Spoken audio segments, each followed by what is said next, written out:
देखो गाइस, आज અમે બનાવી રહ્યા છીએ વરસાદના સેવ ટામેટામાં લસણ નાખ્યું છે, બધી કરી વાળ્યું છે, સાઈડમાં તવી થઈ રહી છે, આ પરાઠાના લોટ છે અને અમારે અહીંયા તો ખેતર ભરાઈ જ જાય છે। જો વરસાદનું ખેતર ભરાઈ ગયું છે, આટલો વરસાદ છે અમારે અહીંયા।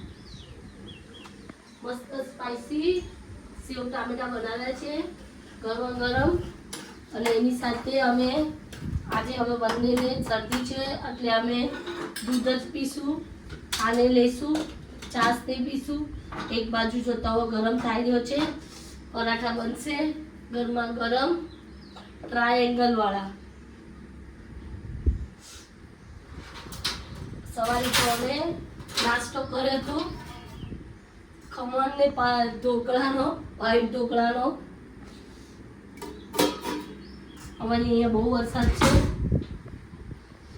જો મારી કીવું બી સૂતી છે, વરસાદ આવે છે તો એ ચૂપચાપ એક બાજુ બધું બંધ કરી ગ્રીન લાઇટ કરી સૂતી છે, એટલે કંઈ બોલવાની જ નથી, ખાલી ખાવાની જ છે। વિડીયો અમારો ગમે તો શેર કરજો, લાઈક કરજો અને પ્લીઝ સબસ્ક્રાઈબ વધારજો મારા।